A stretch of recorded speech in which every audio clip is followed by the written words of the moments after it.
Hey everyone, today I'm going to be showing you how to make a reversible triangle bikini top in 3 styles. I'll show you how to make a standard triangle bikini top, a skinny triangle bikini top, and a ruffled triangle bikini top, and they're all able to be made reversible so you get 2 looks in one top. Most of the steps for these 3 styles are the same, but I'll make sure to indicate when there's an extra or different step for a certain style. The patterns for all of these bikinis will be linked below, so let's get into it. Start with printing out your pattern and putting it together. If you have issues with this step, you can always watch my video on how to print and put together PDF patterns properly, because in this case, size does matter.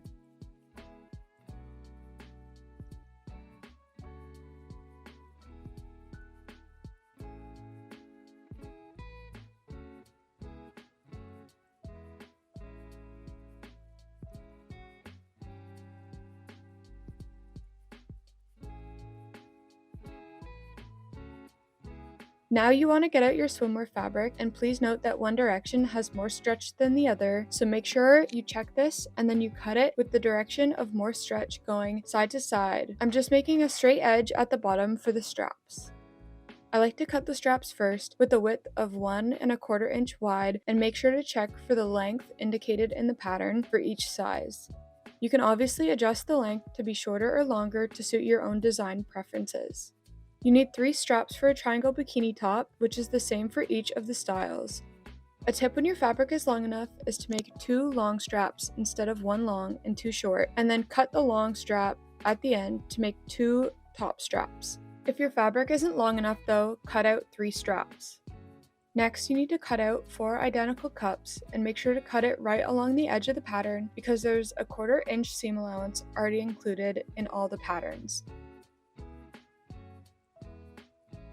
I like to cut out 2 cups in a pattern fabric and 2 in a matching solid color fabric so I can have a reversible bikini.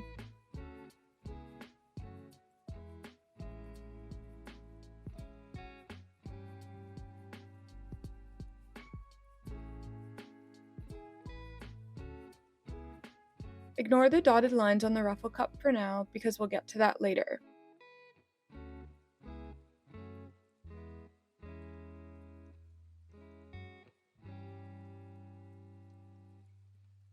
Make sure you use swimwear elastic so your bikini fits properly. I sell my favorite elastic on my website and Etsy, which will be linked below. Now you want to pin your cups together with the right sides facing each other, aka the good sides, making sure to pin together 2 different cups so that it'll be reversible. The best way to pin is to match up all the corners and pin those first, then holding it and stretching very lightly on the corners to pin in between.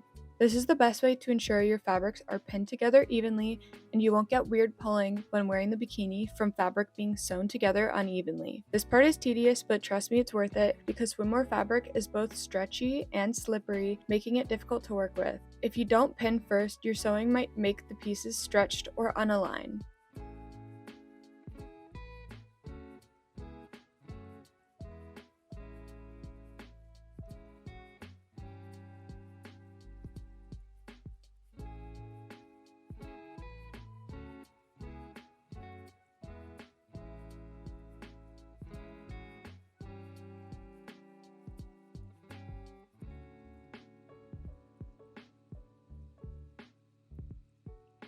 Set your machine to a stitch length of 4 or longer. This is because we're going to do a base stitch all around the edges of the cups, starting from the top of one triangle and going all the way around. Sew this stitch closer than a 1/4 inch from the edge if you can. When you get to the corners, put your needle in the fabric, lift your presser foot, and turn the fabric. Then put your presser foot down and continue sewing for a sharp and easy turn. If you do not have a serger, you can skip this step because the basting is to keep the fabric together evenly before serging, because a serger can go kind of crazy and you have less control compared to with a sewing machine, so your fabric can stretch and shift very easily. Yes, I'm sewing over my pins, but it's not recommended, so I wouldn't say you should do this if you're a beginner.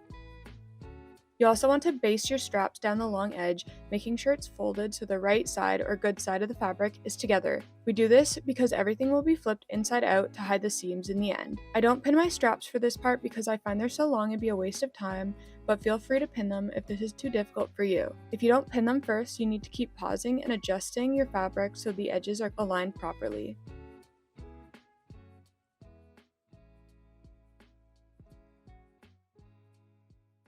Now, go to your serger and you want to serge elastic into the straps while you serge the edges. A tip is to put the elastic in first so then it catches and it doesn't try to come out of the seam when you start serging because the elastic is difficult to work with, so you really want to make sure you get that part in first. Go over the side that you just basted and try to serge the elastic right at the edge of the fabric. Also, make sure you're not stretching your elastic while you sew it. I find it easier to keep adding more straps and cups in one after another without cutting the elastic because the elastic is difficult to work with at the start, so you can just cut the elastic after once it's all together. You want to serge the elastic onto the two sides of your triangle cups now, but not the bottom. You will serge the bottom of the curve of the cup with no elastic at the end and make sure to keep some of the serger tails so we can secure them in a second. If you don't have a serger, you can skip the basting step and instead follow the same steps for serging, but instead sewing a zigzag or a stretch stitch along the edges. I would make sure to test this out before starting your project and make sure the stretch stitch doesn't break when the fabric is stretched because swimwear fabric is so stretchy and it can be hard to use a machine and still get the stitch to stay. It doesn't really matter what side you put your elastic on, but I try to keep the elastic on the same side on both edges and for both cups for consistency.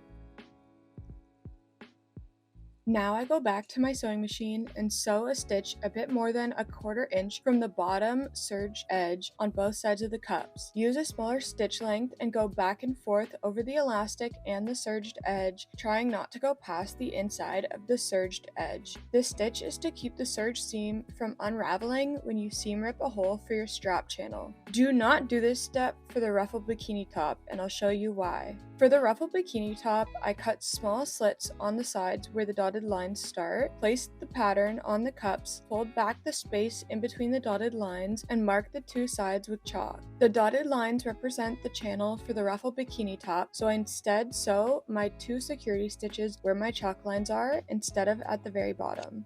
This step can be skipped, but I like the added security that my threads won't unravel. Crack your serge seams on the straps and the cups by pulling them to break the basting stitches. I do this now to see if any serge sections break so I can fix them more easily now. Grab a loop turner, which is my favorite swimwear tool, and we're going to pull the serger tails back through the serge seam to secure them and prevent the seam from unraveling. Slide the loop turner under some of the serger threads, grab the tail, and pull it through. Make sure to not grab the tail too close to the end because it'll just unravel and won't fully pull through. I also do this step because it tends to look better on the standard and skinny triangle top because the hole for the channel is right beside this, so if you clip the thread instead, sometimes those thread ends will stick out of the hole. This is less of an issue for the ruffle top, but I still like to do it.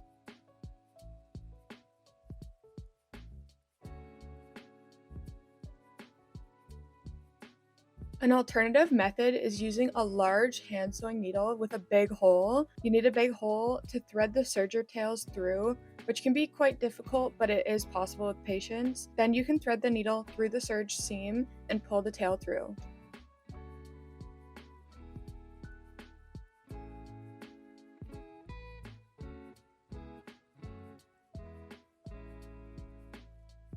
Now I seam rip the serge seam between the security stitch and the bottom serged edge, as well as the basting stitch to create a hole for the bottom strap channel.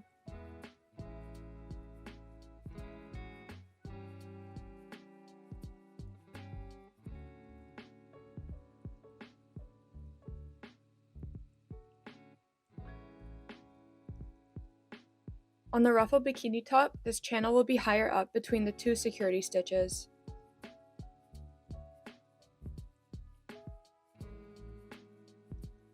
Now I turn my straps inside out by inserting my loop turner through the entire strap, hooking it on the end of the fabric, and pulling the fabric through itself until the strap is turned to the right side.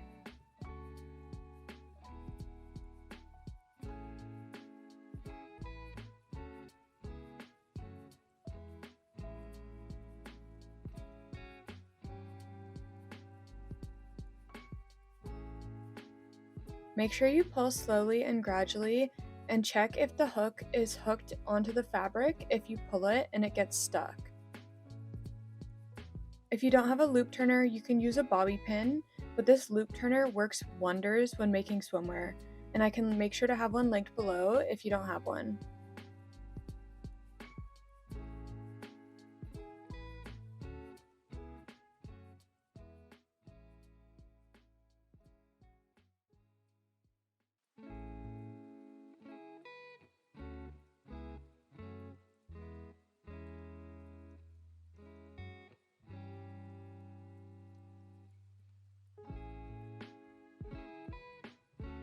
I cut one of my long straps into 2 equal straps if I made them into long straps.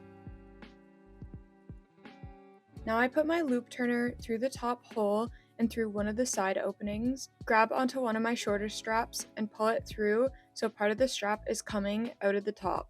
It doesn't matter which side you pull the strap through, and make sure you do this for both cups.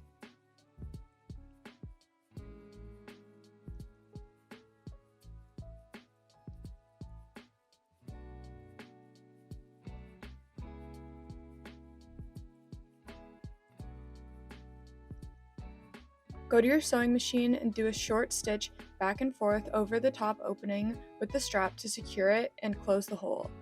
You don't need to serge this, but I go back and forth multiple times to make sure it's really secure, because this will get pulled on when tying the top of the bikini, so it'll get a lot of tension.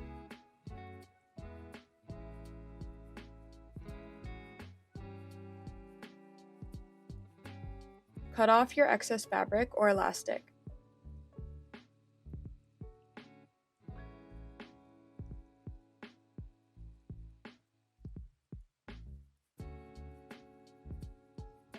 Now pull your straps through the opening to turn the cup inside out. Take your time pulling it through, as it is a small hole, but it will fit through just with some pulling and adjusting. This hides all your seams inside the cup so it looks nice and professional.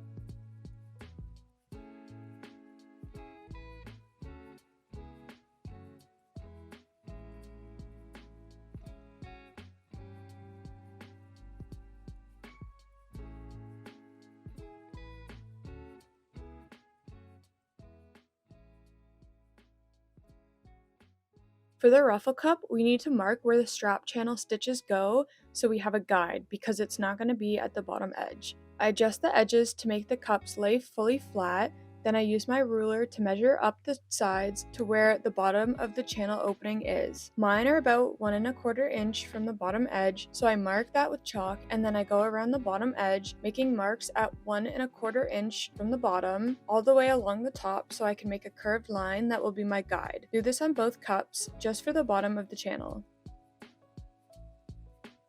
To sew the channels, I set my stitch length to 3.5 and move my needle all the way to the right, which is 6.5 for me. I only move it to the right for the standard and the skinny tops, not for the ruffle top. I then put my presser foot so my needle is aligned with the top of the opening and sew a straight stitch by following the edge of the serge seam inside, making sure to backstitch at the beginning and the end of my seam. This should give you a channel that is about 1/4 inch wide. I sew this stitch in this way because if your needle is in the middle and your presser foot is on top of the serge seam on the inside, the presser foot will push your serge seam to the right out from under the presser foot, and this makes the bottom edge ruffled, which is what we do not want for the standard and skinny triangle top. For the ruffle top, keep your needle in the middle and sew along the chalk line that you made, making sure to backstitch at the beginning and end. Then align your needle with the top opening of the channel and sew another line of stitching evenly above your first line so this channel is about 1/4 inch wide. I like to follow the bottom stitch line with the edge of my presser foot so I can get a nice and even line. Now take your 2 cups and thread your loop turner through the strap channel you just made in both of the cups. Be gentle at the ends to not force the loop turner through the fabric, but make sure it goes through the hole. Grab your long strap with your loop turner and pull it with your loop turner through the 2 strap channels. Once it's through, I keep pulling it and adjusting it so that there is an equal amount of straps on either side of the cups. Also make sure that your strap isn't twisted inside the strap channels in the cups.